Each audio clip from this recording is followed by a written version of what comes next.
Hey guys, welcome back to a new video. Today we're going to learn how to create containers using Terraform.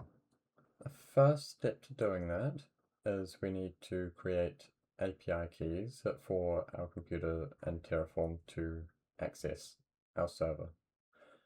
To do this, we first want to create a Terraform user, and to do this we want to go down to the users section here and go add and name it anything you want. I'm going to name it Terraform for simplicity. Leave everything else the same and click add. Okay, so now that we've made our Terraform user, we need to create a role for all of the privileges that we want the API key to use. So we go down to roles and we go create and just name it whatever you want. For simplicity, I'm just going to name it Terraform. And then the privileges, we need to give it data store allocate space, data store audit, SDN use, sys modify, VM allocate and VM audit, VM config CD-ROM, CPU, cloud init, disk, HW type, memory, network, and options. And finally, we need power management. Once you've got all of those, click create, and then we want to go up to our permissions and go add a user permission. And for this, I'm just going to use root. You can go Google and find the more exact permission paths that you need, but for simplicity, I'm just going to use the root directory. We then want to select the Terraform user with the Terraform role. Make sure to leave propagate on and go add. Next step is to make an API token, and we just go to API tokens and add. Just name it Terraform and change the user to be Terraform. Leave the rest the same and press add. So make sure to copy this token as you'll need it later and you won't be able to see it later. We then need to go down to pools and create a pool. Just name it whatever you want and go OK. So now that you have done your permissions, we need to install Terraform through WSL, which is like an Ubuntu window in your terminal. To install WSL, we want to go to our Microsoft Store and search up WSL and just go to the Ubuntu app and you need to install it. Once you've installed it, open it and then it will open an Ubuntu window. It will then ask you some questions as to how you want your terminal to run. Just basically go with the default things. When it asks for a user, it's not meaning your Windows user, so you can name it whatever you want and then just go ahead. Once you get back, you want to open it up and then you want to run a few commands. The first command is this one, which is updating your cache and then installing some prerequisites that you need for Terraform. It will ask for your sudo password, which is just the password that you entered for your user, and then just let it run. After it's finished running, you want to add the HashiCorp GPG key, which is using this command. Press enter and let it run.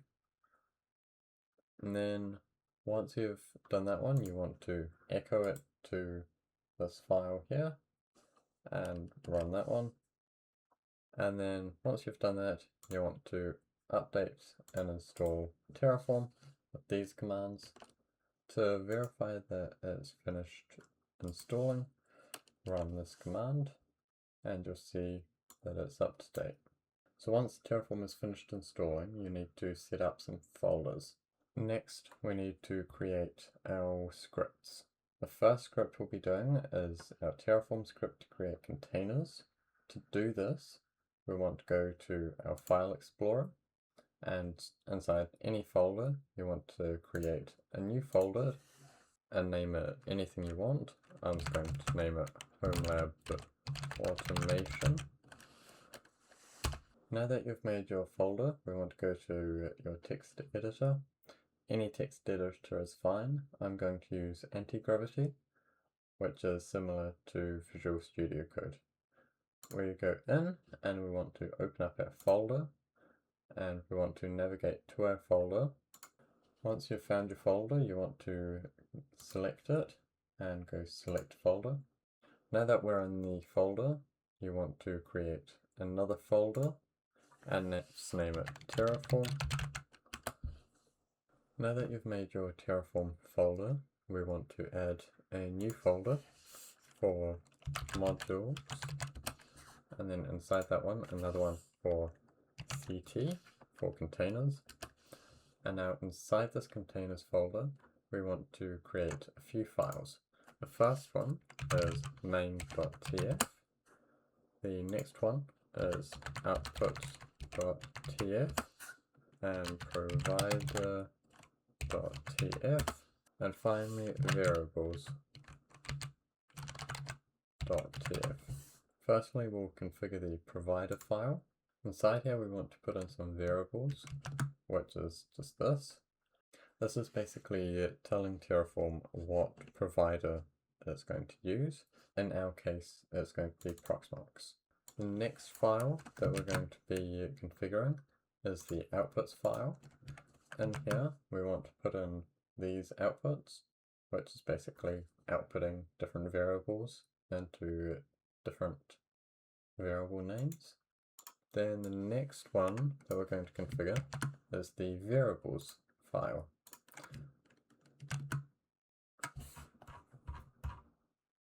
Inside the variables file, there's going to be quite a few variables. I will paste this into a GitHub repo for you guys to just copy and paste.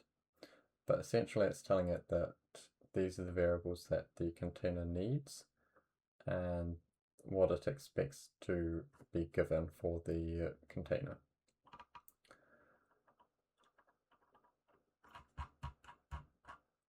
The next file is main.tf. This is how Terraform is essentially running, and this is what the file is.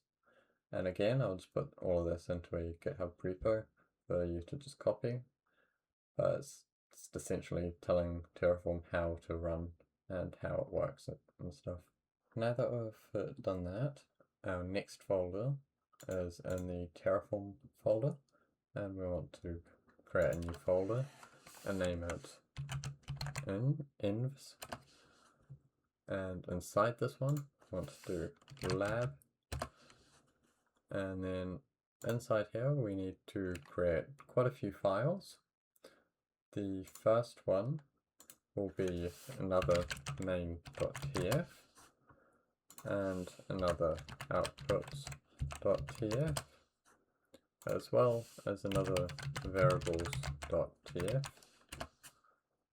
But then we also need a cts.auto.tf vars,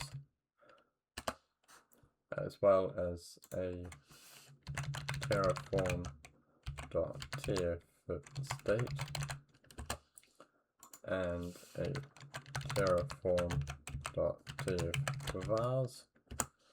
Inside the main.tf file, we want to put in all of this, which is pretty much, again, just telling Terraform how to run, etc. Inside the outputs file, we want to put all of this, and again, it's just telling what Terraform to output. And then inside the Terraform.tf state, we want to put this, and it's just telling Terraform what version it's running, etc. Inside the Terraform.tf vars, we're going to put our SSH key. I'm going to have to blur this so you guys don't have my public key. But to get this, just basically Google it. It's not that difficult. You just run a simple command. Inside the variables file, we want to put all of this, which is just telling Terraform what variables to expect. And then inside the CTS auto TF vars, this is where our container is going to be configured. Here is an example one. And again, I'll just paste this in a GitHub repo along with every other file that we create today.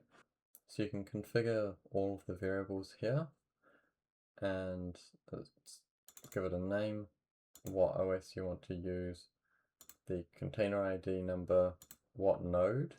This is your node name here.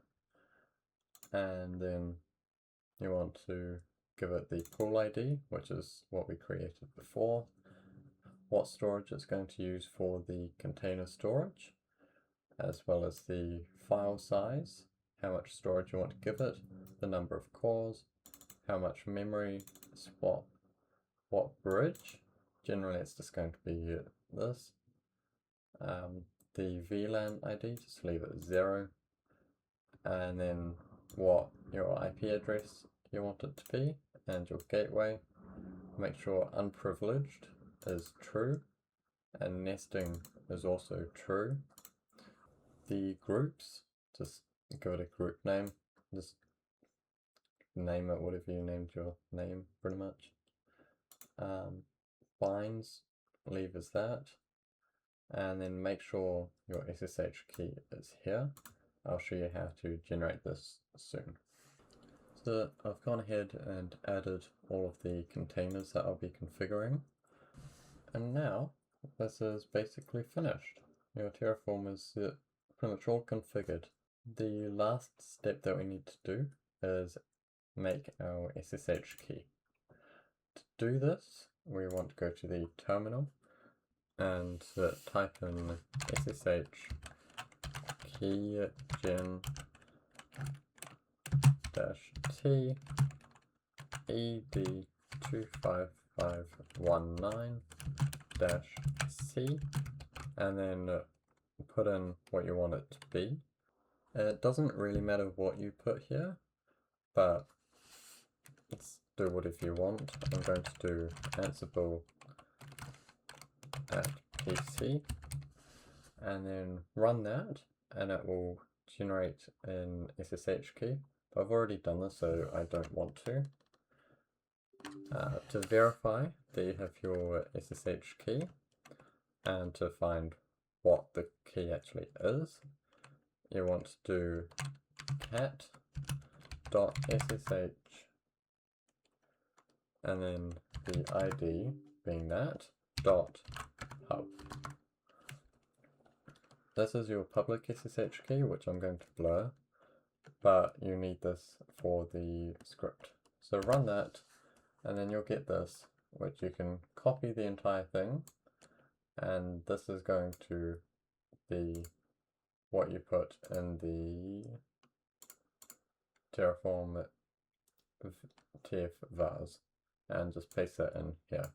So now that we've got all of our files configured, we want to create a .env file for all of our environment variables that we need to do, our secrets. To do this, we want to create a new folder, name it .env. Inside this folder, we have a few variables to put in, and they are the URL, which is just your node's IP address, and then you want the Terraform user and the Terraform token. This is just this, which is the Terraform at PAM, and then the token name is just that there, and then the API token, and then the API token that we generated from this one, which I told you to copy and save. So now we've got our .env file together, we want to create a script to run all of this.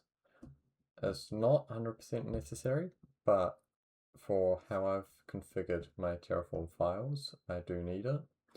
So to do this, we want to create a new folder for all of our scripts. And then inside this one, we'll just name it terraform.sh.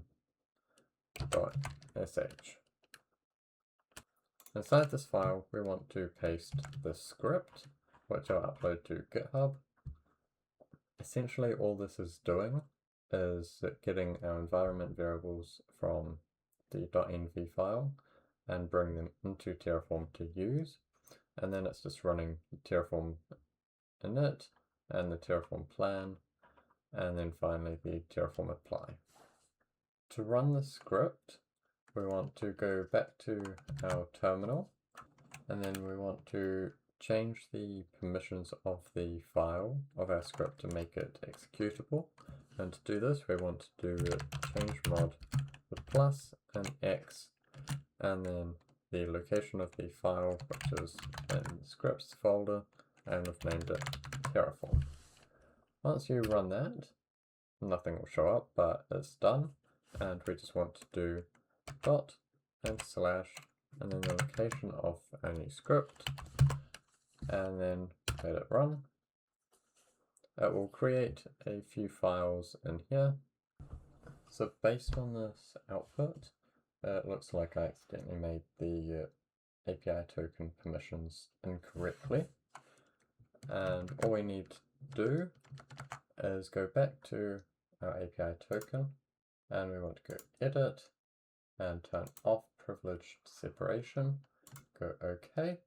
So now that we've turned privileged separation off, we want to go ahead and run the script again. So we want to do the /scripts and the Terraform script, and then go enter. Make sure all of this is correct, and if it is, go yes, enter, and it should go ahead and create all of our containers. So now that it's saying that the Terraform apply is completed and the script is done, we can go back to our Proxmox UI, and we can see that we now have all of our containers. So that wraps up the end of this episode. I hope you enjoyed it and learned something new.